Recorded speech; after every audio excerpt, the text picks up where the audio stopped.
Buenas noches, compañeritos. Un gusto en saludarles, esperando que todos estén bien. Bueno, continuamos con nuestra sesión. Hoy vamos a ver los derechos humanos específicos. Son derechos humanos específicos porque, si bien es cierto, ya hemos abarcado los derechos humanos en general, dando pinceladas generales, hay ciertos derechos humanos que merecen un especial tratamiento por el grado de sensibilidad que representan, porque están siempre a la mano, pero muchas veces se desconocen muchos aspectos importantes a tratar. Y uno de ellos es el derecho internacional humanitario. ¿Qué diferencia hay el derecho internacional humanitario con el derecho internacional de derechos humanos o derechos humanos?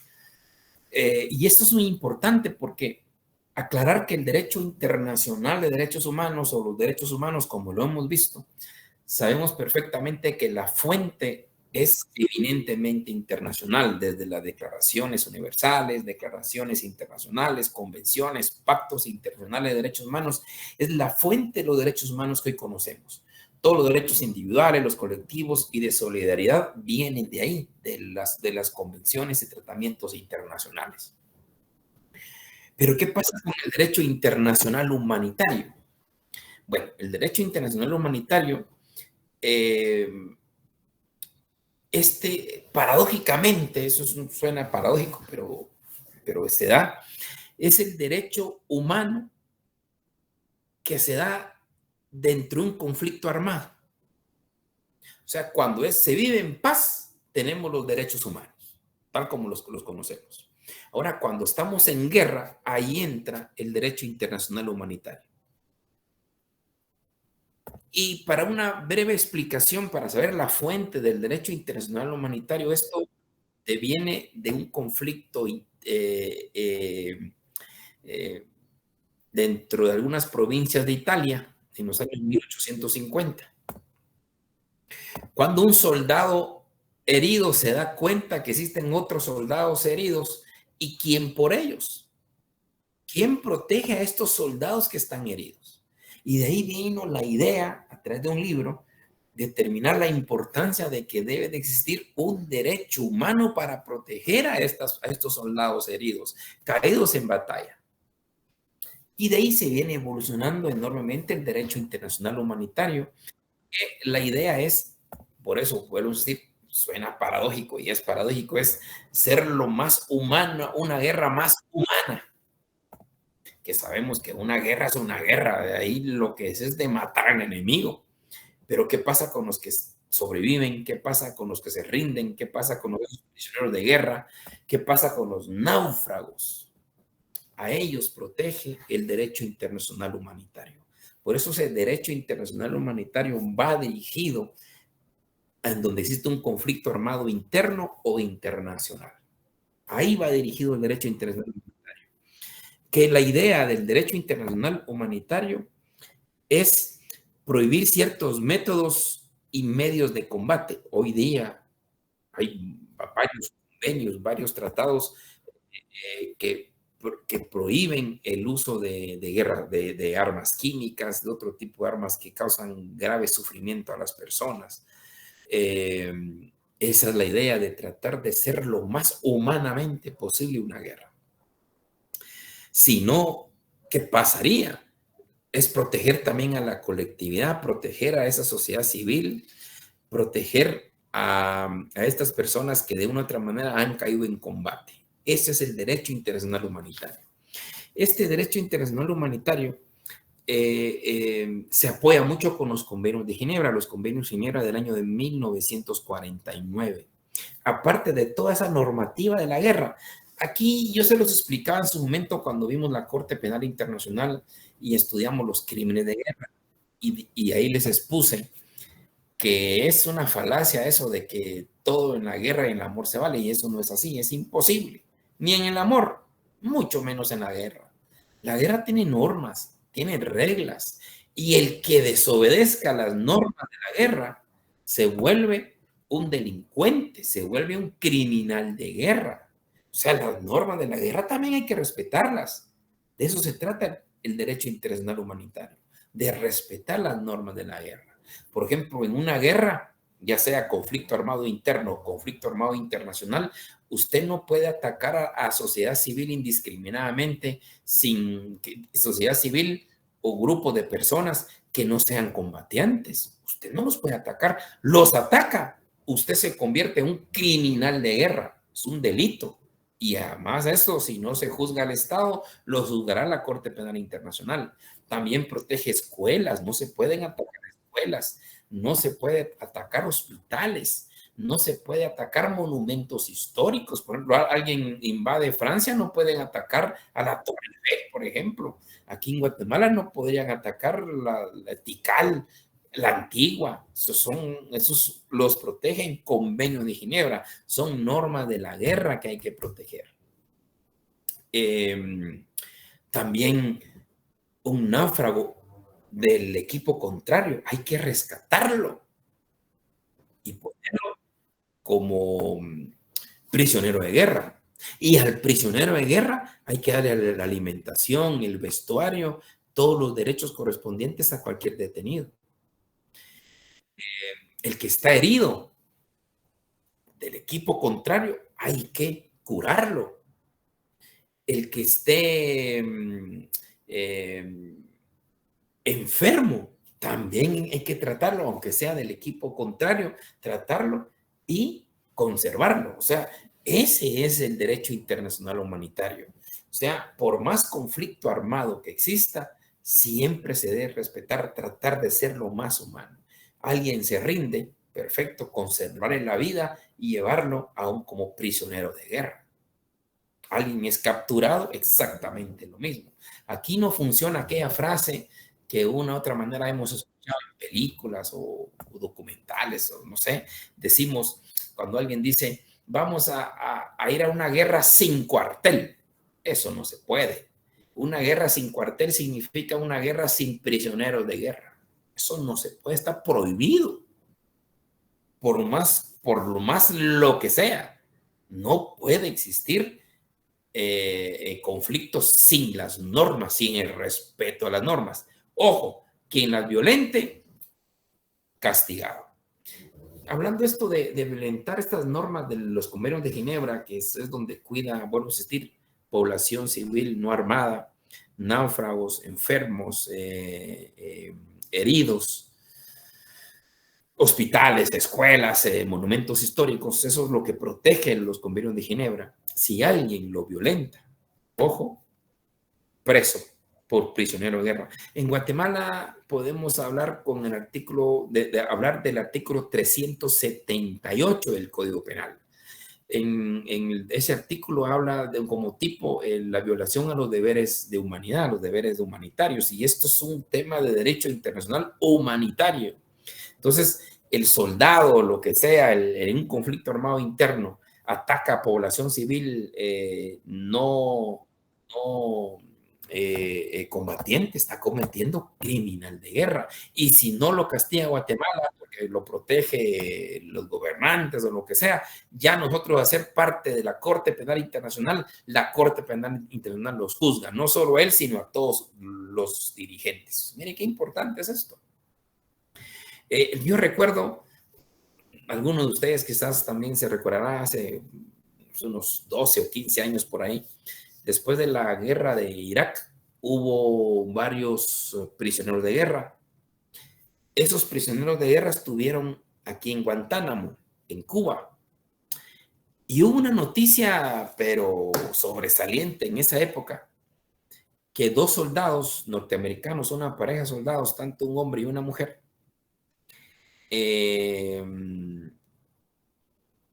ponían a los iraquíes a tener relaciones sexuales entre ellos, públicamente. Les hacían unos vejámenes horribles.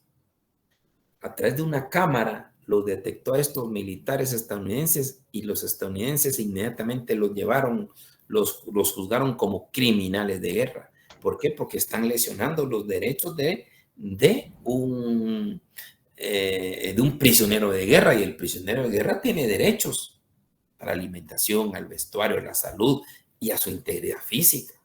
Entonces, son normas de guerra que se deben de respetar. También hay una película interesante, no sé cómo se llama, solo como ejemplo, en una embajada en no sé qué país de África, eh, eh, los soldados están hasta arriba porque quieren evacuar. Cuando miran una cantidad de población que viene hacia la embajada y a quemar la embajada, entonces ellos vienen y empiezan a disparar para defenderse y se van. Ahí termina el drama. Lo más importante de esto es que toda la película se trata de juzgar a los militares. Ahí están las cortes marciales, donde están juzgando si efectivamente ellos cometieron un crimen de guerra al atacar a la sociedad civil, si esa sociedad civil o ese grupo de ciudadanos de ese país venía armado o no venía armado. De ahí empieza el dilema, pero miren lo importante, es que sí se juzgan a militares que hayan violentado las normas de guerra. Y de ahí muy importante este tema de la Corte Penal Internacional, porque evidentemente si no se juzga, si no hay competencia, es una incompetencia, una ineptitud en el Estado donde se cometió el delito y se tuvo que juzgar, si no, entonces ya se va a la Corte Penal Internacional por el principio de subsidiariedad o complementariedad. Entonces,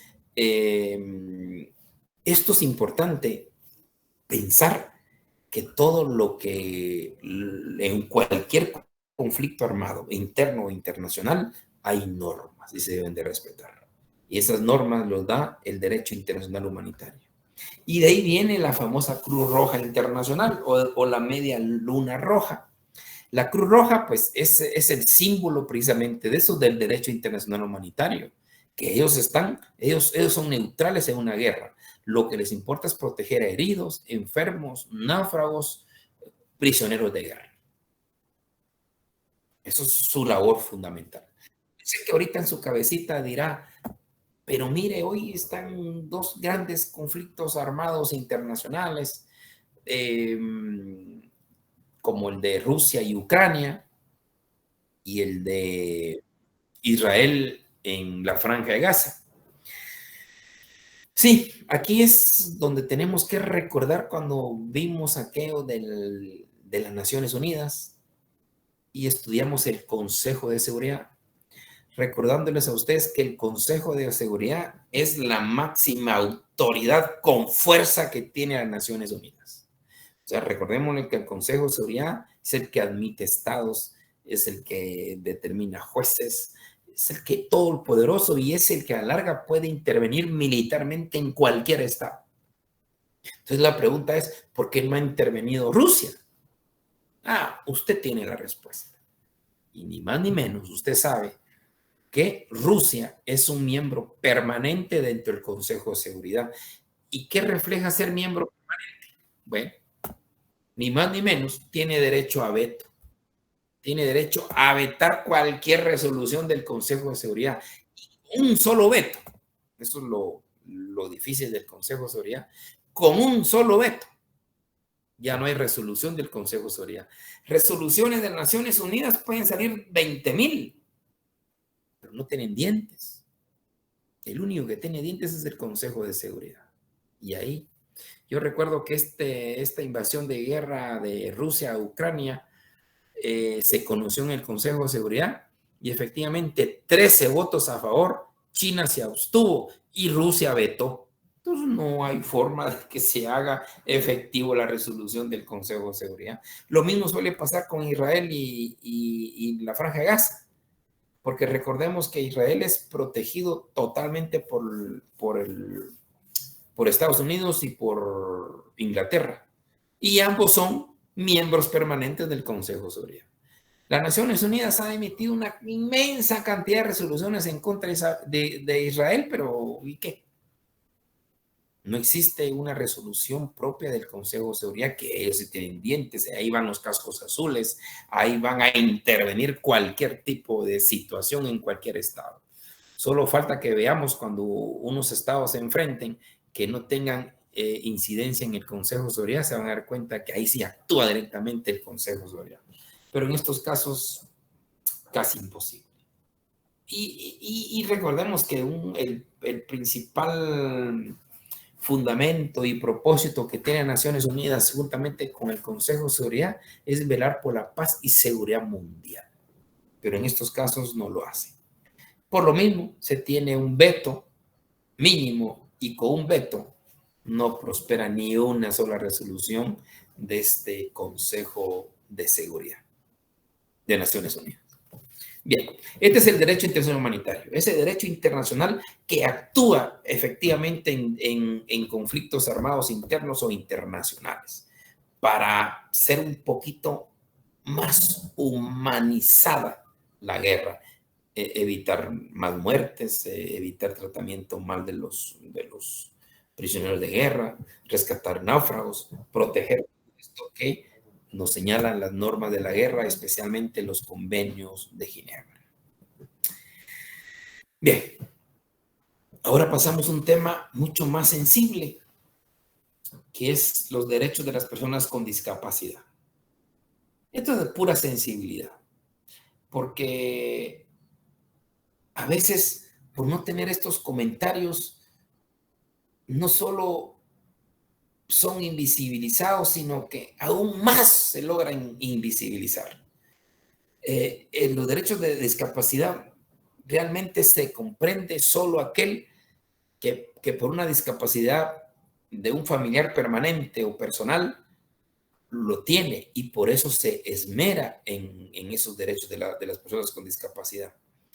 Pero la mayoría no, ni porque han tenido una discapacidad temporal, porque todos podemos adquirir una discapacidad temporal, un accidente de tránsito y lo deja en silla de ruedas durante un año, por ejemplo. Tiene una discapacidad temporal.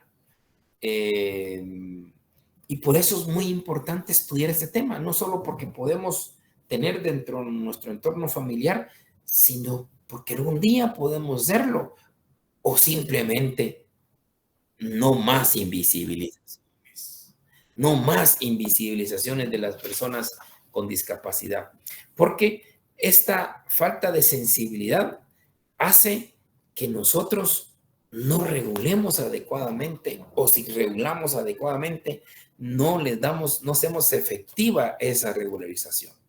Por ejemplo, no existe un sistema de comunicación adecuada. Mire usted los semáforos. ¿Se ha puesto usted a pensar que los semáforos debieran de ser para todas las personas y no solo para así como nosotros? ¿Qué pasa con aquella persona que tiene una discapacidad visual y sale de su casa a las 4:30 de la mañana, pero por desgracia sabe que ahí enfrente hay una calle grande que tiene 6 carriles y que tiene semáforo? ¿Cómo va a cruzar? ¿Quién la va a apoyar? ¿Se ha pensado usted en eso? Seguro que no. Nosotros miramos los semáforos, ahí están, pero ¿será que hemos pensado que los semáforos también sirven para las personas con discapacidad visual? Muchas veces no los pensamos. Las autoridades no piensan muchas veces en ellos. Y la total invisibilización que hay. Qué triste, ¿no? En otros países, lo más desarrollados, por supuesto, lo más importante es poner los semáforos con sonido, por ejemplo.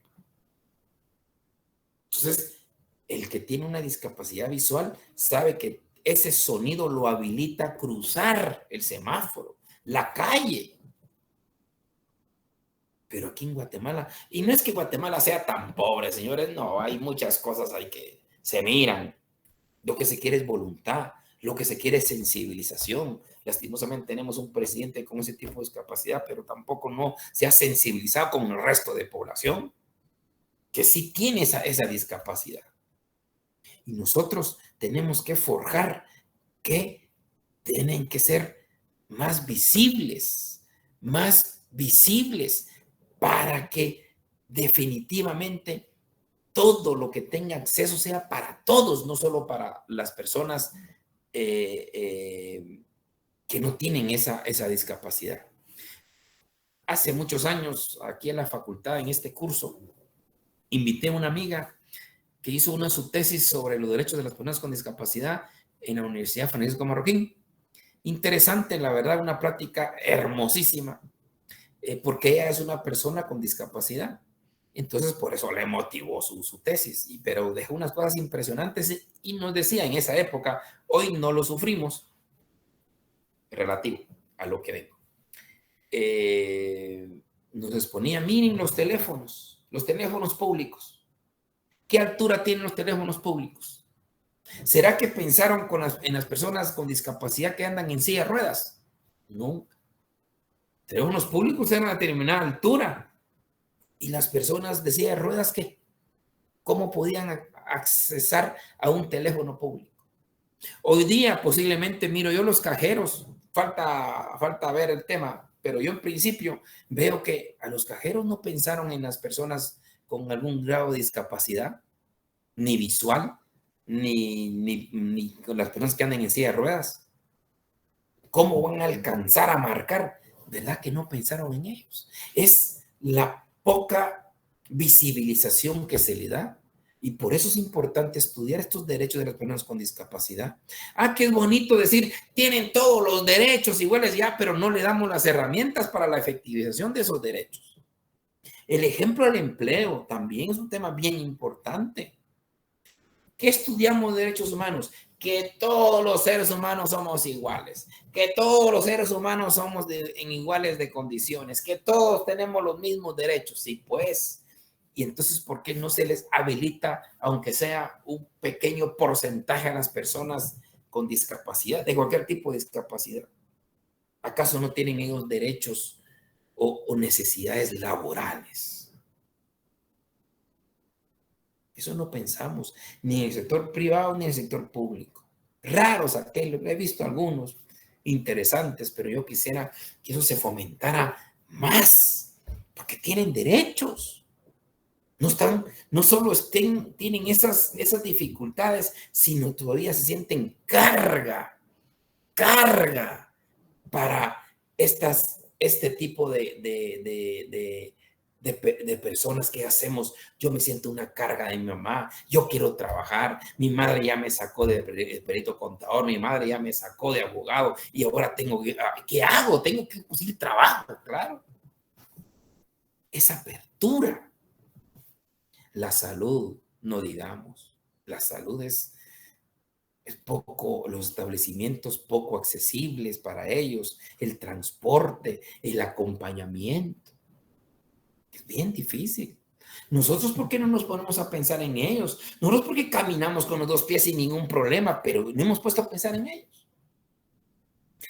Ahorita estoy tratando y me encanta este tema de la sentencia aquella de la inseminación artificial versus Costa Rica, que me encanta porque saca a relucir este tema.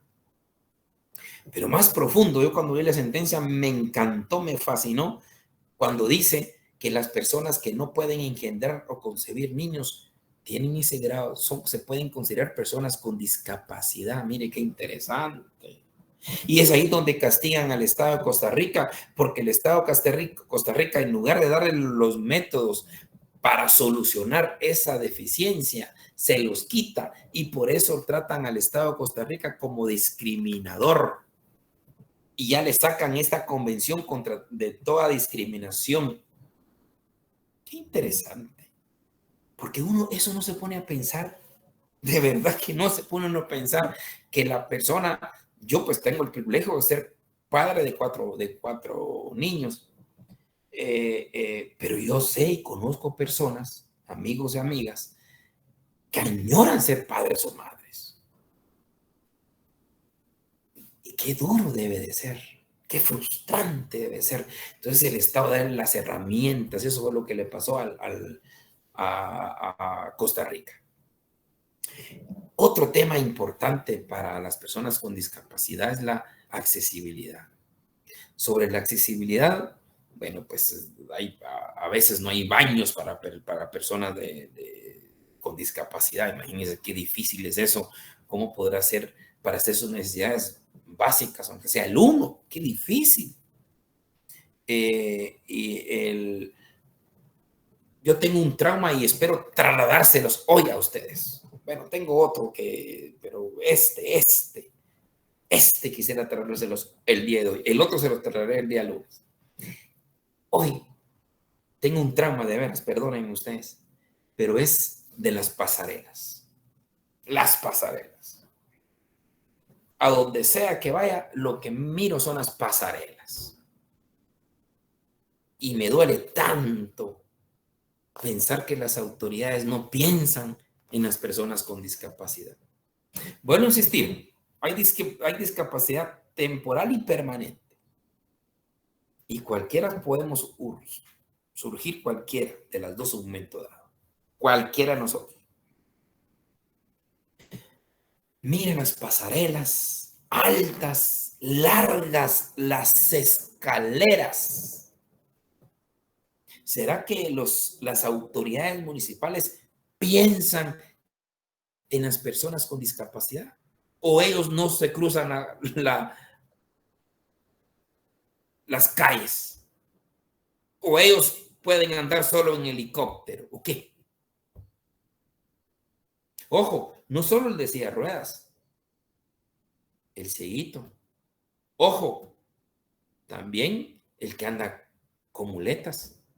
Ojo, también la pobre madre que anda con carruaje, con un niño en el carruaje y otro en brazos.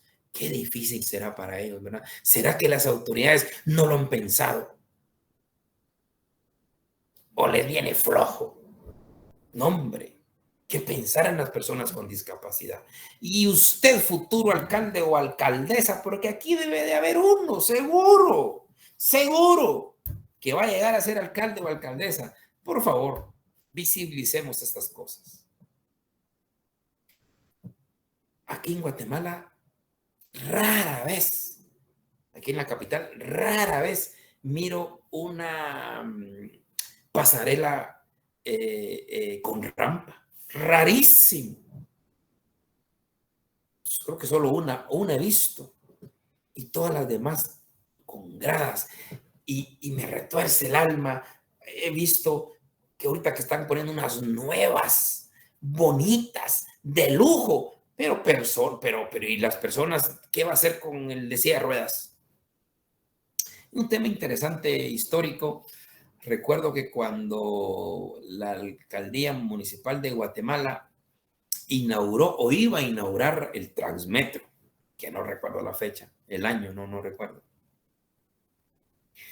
Un grupo de personas con discapacidad presentó un amparo y se lo otorgaron en forma inmediata y paralizaron la inauguración. Usted hubiera visto al alcalde, qué bravo estaba, furioso porque le quitaron su inauguración. Claro, lograron el amparo y el amparo era previo a inaugurar, tiene que ponerle rampas a las personas con discapacidad. Por eso usted mira que en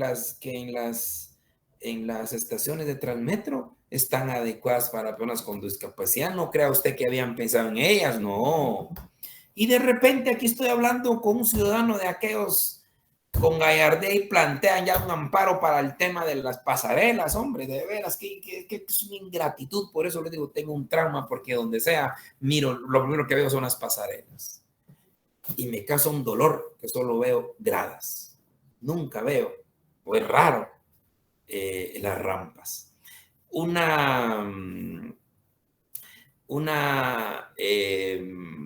oportunidad, fui con mi familia a Tapachula y como lo voy a insistir y espero trasladarles ese trauma que tengo con las pasarelas.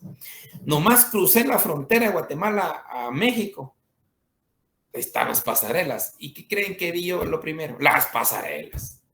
Y miren, me quedé impresionado que no había una sola pasarela con gradas. Ojo, yo estoy hablando de hace posiblemente unos 10 años fui a Tapachula. Por ahí. Sí, 10, 12 años. Y venía impresionado porque todas las pasarelas con rampa. Y aquí en Guatemala, ¿por qué? Solo gradas. Es ahí la invisibilización que tenemos de las personas con discapacidad y eso es grave, es tormentoso. Pero espero que ustedes en su día puedan tener esa posibilidad de ser grandes funcionarios y no invisibilicen a estas personas con discapacidad, porque vuelvo a insistir, así como hay permanentes, hay temporales. Y no esperemos que en una discapacidad temporal nos demos cuenta que sí son necesarias las pasarelas con rampas, ¿verdad? Esto es lógico, sentido común, pero a veces el sentido común es lo que menos hay. Don Carlos, cuénteme. Gracias, licenciado. Buenas noches. Lo que pasa es que también el tema de las pasarelas es un negocio de publicidad, de marketing que tiene ahí no sé si la alcaldía o quién, pero muchas veces ponen pasarelas donde no se necesitan y el fin de esas pasarelas es colocar publicidad, Mire, desgraciadamente. mire, don Carlos, que coloquen las publicidades que necesiten, no me importa, pero que pongan que sean con rampas, hombre. Uno cree que no son necesarias las pasarelas, ojo, ojo. Lo que pasa es que quizás muchos de ustedes solo en vehículo andan, pero hay mucha gente que anda a pie, hay mucha gente que anda en camioneta y a veces las pasarelas no están a 100 metros, perdónenme usted, a veces está hasta 1 kilómetro. O sea, nunca creamos que son innecesarias. Para mí, que pongan la publicidad que quieran. Lo que quiero es rampas que piensen en todos. Sí, Ojo, y también en el adulto incluyendo mayor, licenciado. al adulto mayor. Vaya, y la pobre señora que va con su hijo en carruaje porque el marido ni siquiera la ayuda para nada. Y ahí va la pobre señora con un niño en brazos y el carruaje. ¿Y dónde va a tener para sus ladradas? Es que el problema de eso es que aumenta los costos. Por No eso es que ellos no importa. les... ¿Usted cree que Guatemala es tan pobre? No, mire todo lo que se escucha. Para Sí, no poner pero a ellos lo que les interesa es el negocio, licenciado, no máxime es la el... publicidad. Ponga usted publicidad, pero ponga rampas. Y ahora le voy a decir una cosa, don Carlos. Yo no sé si usted ha ido al occidente, pero Eh, haga el ejercicio. Bueno, ojalá que les ponga yo el trauma de las pasarelas. Haga usted el ejercicio y el occidente. Y va a ver que desde San Lucas todas tienen rampas. Aquí no me venga a decir que es más barato la escalera que la rampa. San Lucas para adelante todas tienen rampas. Véalo, véalo, véalo. Todas tienen rampas. Pero aquí hay otro propósito también. No voy a yo caer en ingenuo, ¿verdad? Tampoco se van a reír de en absoluto. Pero lo que me molesta es que la capital, siendo la capital, no piense como debe pensar. Occidente, San Lucas para allá, todas tienen rampas, o la inmensa mayoría que yo he visto. Pero es porque tienen muchos animales y tienen que pasar por las pasarelas, ¿verdad? Por eso lo están haciendo. Pero lo hicieron, lo hicieron. Nosotros tenemos que pensar en todo. Entonces, las personas con discapacidad, las personas de la señora madre que anda cargando, ¿cómo va a andar subiendo las gradas? Que de veras que nos tratan peor que animales. Eso es lastimoso. Pero bueno, ya me desahogué con ustedes. Lo importante es tener pendiente, señores, pensar en todo. Visibilicemos el tema de las personas con discapacidad. Muy importante. Se me viene ahorita en mente, ya se los dije, el de los cajeros automáticos. Yo no sé si una persona con silla de ruedas tiene accesibilidad cabal para esto. Yo lo dudo. ¿Por qué? Porque el cajero se pensó en nunca en personas con discapacidad. Nunca se piensa en ellos. Mire la Facultad de Derecho. Lastimosamente ustedes no han ido a la Facultad de Derecho. Lastimosamente, pues porque la verdad es que ustedes, más que ustedes, tienen que socializarse. Ese es el éxito de la profesión, la socialización. Pero por los problemas que hay y han habido, pero ustedes cuando lleguen a la facultad se recordarán de mí. No hay rampas. Es hasta el 4.º nivel y encontramos a una pobre compañerita y dice, ayúdeme para llevar al 4.º nivel.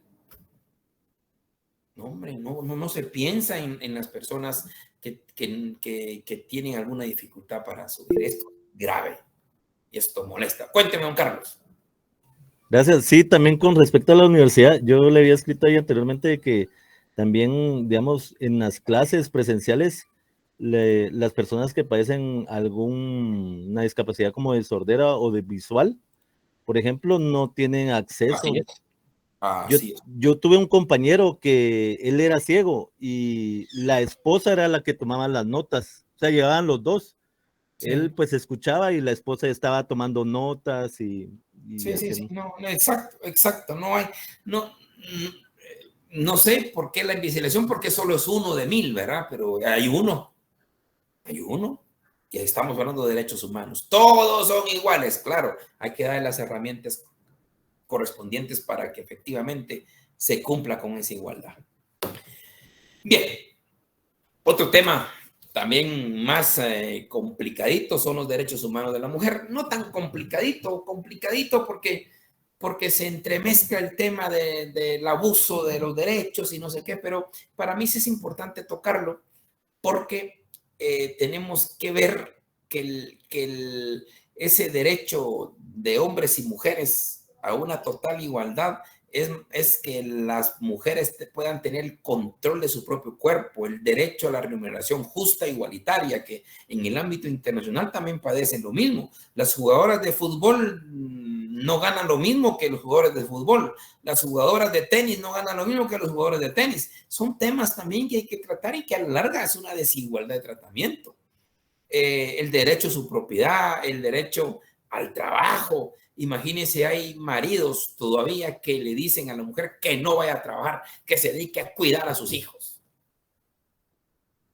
Son propiedad, pues. Son propiedad de nadie. Perdóneme usted. Y ahí viene algo muy importante que dijo el Tribunal Constitucional de Colombia. Me permito leerlos, donde dice: la violencia contra la mujer se fundamenta en prejuicios y estereotipos de género. Mire qué interesante. Estos, a su vez, se desprenden del lugar histórico que la mujer ha cumplido en la sociedad, generalmente ligado a su función reproductiva y a labores domésticas como la limpieza y la crianza de los niños. Qué duro escuchar eso, pero por desgracia es una realidad que se da muchísimo todavía en algunos lugares. El hombre, con el simple hecho de llegar todos los días a las 5 de la mañana, ya se cree el rey en la casa y ya no quiere ni siquiera dar un primer paso para encender la televisión. Manda a llamar a la mujer a gritos y la mujer tiene que encender la televisión. Es una cosa increíble. Esto ya no debe de pasar ni siquiera en la imaginación, hasta debe ser prohibido pensar en esa historia, pero lastimosamente tenemos que entender que se da. Y por eso viene lo que es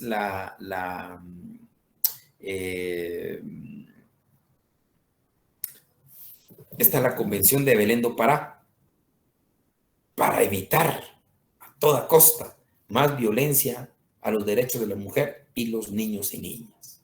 De ahí surge el tema de la ley contra el femicidio, los juzgados contra el femicidio, porque es un apoyo, porque es increíble. El femicidio no solo da la muerte a la mujer, sino también violencia psicológica, violencia física, violencia sexual, violencia económica. Hablando sobre violencia económica, recuerdo que en el año 2008 en adelante, yo era capacitador de esa ley con una costarricense, ya se les había mencionado la vez pasada, y nos tocó dar charlas a los policías. Ya la ley tenía como 4 o 5 años de existencia. Cuando los policías se reían, cómo era posible que eso jamás existía en la ley de que prohibir a su mujer trabajar era delito. O sea, ellos se reían a pesar que ellos eran el elemento esencial de la justicia para que no ocurriera esa violación. Ellos creían que eso era prohibido penalmente. Entonces, hemos ido avanzando con herramientas, pero todavía falta, todavía hay mucho abusador. Es increíble, pero lo existe. Ese sometimiento, ese control, ese dominio todavía existe en algunos lugares, y lo que tenemos que hacer es erradicar totalmente. Y se debe de empezar desde casa. aquí escribí algo muy personal donde dice, es importante consolidar que todo niño es igual a toda niña, que toda niña es igual en derechos y reconocimiento que un niño, que una niña con sus diferencias biológicas tiene la misma capacidad, aptitud, comprensión, sentimiento que un niño, que todo niño debe comprender desde su infancia el respeto absoluto y la inexistencia de subordinación de una niña. Todo padre debe de comprender y hacer comprender que no existe rango mínimo de diferenciación entre niño y niña. Esto viene desde casa. Ustedes, padres o futuros padres, madres, desde ahí tenemos que educar a los niños que la fuerza bruta, que es lo único que tenemos los varones, un poquito de más nada más, se utilice para proteger, no para nada más. Y para el trabajo correspondiente. Eso es fundamental que tenemos que tratar desde muy pequeños para evitar grandes abusos. Sé que ha habido grandes avances y tenemos que seguir avanzando para evitar esos abusos que, por desgracia, casi a diario se ocurren, y por eso los juzgados de feminicidio están saturados de tanto tipo de violencia que tenemos que ir erradicando, pero esto creo que es cultural, educativo, y se tiene que dar desde casa, desde los propios niños. Así también tenemos un tema de moda, que es la justicia. La justicia, recordemos, es un derecho humano, es relativo a la tutela judicial efectiva, pero necesitamos de jueces y magistrados independientes, de lo contrario no nos garantiza la justicia. Y en Guatemala tenemos grandes problemas con eso desde el ámbito constitucional. La Constitución hay que reformarla, claro que hay que reformarla, esperando que las nuevas autoridades hagan esa reforma constitucional del sector justicia. Han habido ya varios intentos, pero es que no se puede mantener que la Corte Suprema de Justicia de un solo golpe saquen, descabecen la justicia. Y además los jueces de comunidad con el 208, los jueces de instancia, lean el 208, los jueces de instancia tienen que ser renovados cada 5 años. Imagínense qué independencia vamos a tener ahí cuando ellos dependen para su continuidad, para su trabajo. El tema de la independencia judicial también lo es, que se tiene que ver desde un origen de cómo es juez. ¿Cómo se llega juez? Relativamente fácil. Eso es lo que tenemos que cambiar. Para ser juez no debe de ser relativamente fácil. Debe de ser una evaluación fuerte. En España, jóvenes, que es la experiencia que tengo, en España para ser juez necesita 5 años de oposición.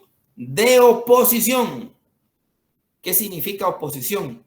Le dan unos temarios enormes. Usted se los aprende porque se los aprende. Y en un examen oral y público se los preguntarán.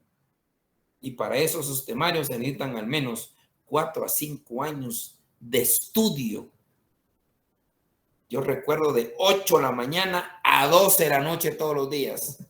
Ni Semanas Santas, ni Años Nuevos. Y la novia cada 15 días o cada 3 semanas, media hora nada más de tratamiento con la novia y después seguir estudiando para ser juez. Aquí en Guatemala ese es un tema que hay que cambiar, el ingreso a la carrera judicial. Pero si queremos una verdadera justicia, tenemos que sacrificar para que los mejores sean jueces. Porque si usted se sacrifica y para llegar a juez se sacrificó enormemente, no cualquiera lo va a comprar. Porque lo que cuesta es lo que se valora. Lo que no cuesta no se valora. Por eso los jueces europeos, no cualquiera es juez, no cualquiera. Es mucho esfuerzo, pero eso le garantiza a la población que ese juez va a conservar lo que le costó. Ahora, lo que no cuesta, jóvenes, se hace fiesta, como muy bien dicen. Bien, y el otro tema que quería abordarle, porque solo lo voy a dejar en la introducción, porque eso lo veremos el día lunes, es el tema de la niñez. La niñez es un tema que cuando lo veamos, que créame que la justicia es la más invisibilizada y es la más dolorosa, es la más tormentosa, porque se está juzgando la vida de niños, el proyecto de vida de niños, y si no se juzga bien, le destroza la vida al niño. A eso se le llama la predictibilidad, y para eso se necesita un principio fundante que lo vino a dar la Convención del Niño, que es el interés superior del niño, principio fundamental. El problema del interés superior del niño es que usted lo interpreta a su manera. Vamos a ver, el juez A, de conformidad al interés superior del niño, le deja al niño al papá. El juez B, ese mismo caso, de conformidad al interés superior del niño, se lo deja a la mamá. El juez C, en ese mismo caso, de conformidad al interés superior del niño, se lo deja a los padres paternos, a los abuelos paternos. Entonces dice uno, ¿qué es el interés superior del niño? Si cada quien, de conformidad a su interés o a su análisis, solo le agrega interés superior del niño, resuelvo tal. Es un tema bien complicado y por eso hay mucha injusticia de niñez. Lo que pasa que en la justicia de niñez no es pública, entonces no miramos esos garrafales que existen en los juzgados de niñez. Y otro tema peor todavía, no se enseña el proceso, ni el proceso de niñez en Guatemala. No tenemos una formación, no tenemos ni siquiera un cursito de estos de interciclos que nos den cursos de niñez. No lo tenemos. Y se recordaron de mí. Solo la sesión de lunes y para el resto de su vida ya no va a tener ni un curso de niñez. Qué triste, ¿verdad? Triste. Y para eso yo preparé un artículo en el año 2015. Me gustaría que lo bajaran, eso lo encuentran ustedes en Google. Ahí lo bajan sin ningún problema. Ahí está, fácil. El nombre del artículo es Interés superior de los niños y niñas. Repito, interés superior de los niños y niñas. 2 puntos. Definición y contenido. Interés superior de los niños y niñas. 2 puntos. Definición y contenido. Es un artículo que escribí para una revista de Colombia y ahí está vigente. Lo importante es que tratamos de ubicar en qué consiste, pero especialmente qué contenido debe tener el interés superior del niño para que las resoluciones sí efectivamente lleven el sentido de esa visión infantocéntrica que la misma Corte Interamericana de Derechos Humanos determinó que es necesaria para resolver cualquier conflicto donde esté inmiscuido el niño. Aquí los juzgados de familia lo que menos miran es el niño. Y triste. O los juzgados de la niñez, cuando el niño está sometido a un proceso por cualquier circunstancia, interpretan mal el interés superior del niño. Más que todo ven una visión paternocéntrica y nunca una visión infantocéntrica, que es lo que debe de perdurar. Entonces, compañeritos, el día lunes trataré el tema de niñez, porque sí es importante el tema de la niñez. De veras, vamos a ver 2 casos que ojalá que nos quede bien el tiempo, donde seguro que van a sufrir ustedes. Seguro y casos reales. Bien, ¿algún comentario, por favor? Licenciado, ahí en los comentarios, en el chat, puse el link para descargar el documento. Okay, excelente, ustedes son una maravilla, hombre, una maravilla, que los voy a extrañar después del curso. Bueno, jovenazos, se cuidan un montón, nos miramos el próximo lunes y que pasen ustedes un excelente fin de semana. Hasta luego, buenas noches, se cuidan. Feliz noche, licenciado. Gracias. Feliz noche, licenciado. Feliz noche, licenciado. Feliz noche, licenciado.